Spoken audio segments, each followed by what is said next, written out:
as you've heard, today is that day, and we're really delighted that everyone's here. I want to emphasize that bringing a lawsuit like this forward is not just about the people sitting here. It's primarily about a courageous group of students and families who agreed to stand up for all of the kids in schools in Rhode Island. And also, we've been working for months with education advocacy organizations, with all the major civil rights organizations in the state of Rhode Island, many of whom are represented in the room here this morning. This is a community that has come together to say that the time is now to pose this critically important question to the federal court here in Rhode Island.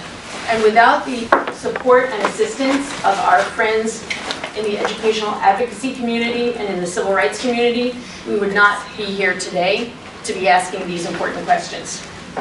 I want to emphasize that this is not a new set of issues. Between Steve, Sam, and I was doing a little mental math, and my conservative estimate is that we've spent in excess of 75 years trying to get someone in the state of Rhode Island to embrace the fact that every public school student has a constitutional right to be adequately educated to exercise the entire series of rights that the Constitution vests in them. Voting, sitting on a jury, participating in democracy through the exercise of free speech, running for office, being civic participants, participating in government. And we've been saying this for a long time. There are a lot of advocates in this room who have been working on this throughout their lives.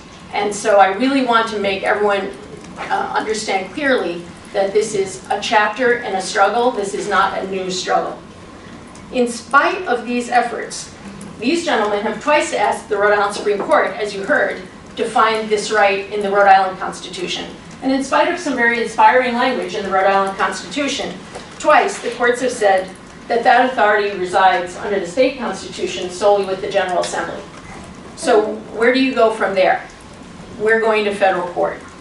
In spite of all of the prior legal efforts and the sustained efforts over decades by literally thousands of students, families, advocates, teachers, education leaders, legislators, and other elected officials, all of whom have been climbing this mountain, we have not succeeded in sustaining an education system that is responsive to students and families and that adequately prepares young people to fulfill their constitutional rights and duties. Our public education system is not meeting the needs of our students, and it's not for lack of trying. This is structural and systemic. We have lacked the political will to change the education system in our state and in our nation. Meanwhile, we're all seeing the negative results that Professor Rebell alluded to. Our nation is more polarized than in recent memory, and there's less civil discourse. We need a game changer, something that actually changes the rules of the game in public education. And that's why we're here this morning. We intend to prove that an education that adequately prepares students for civic life is a constitutional right. And it is not currently being provided. It's that simple. 2 points. When we succeed in doing that, it will be a game changer. It will make an education that really prepares our students a requirement, not something that we keep hoping will happen next year or next decade.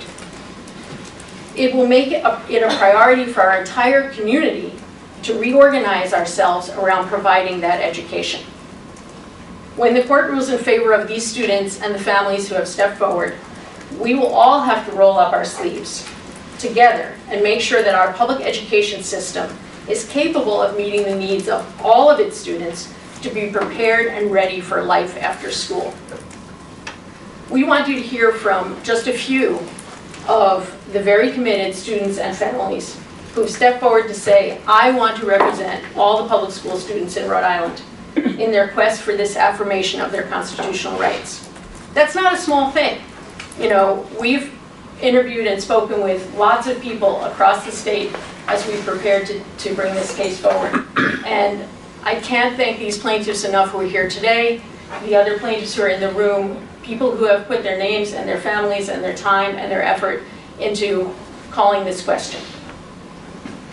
Ahmet, Aleta, and Mark are each going to share some thoughts with you.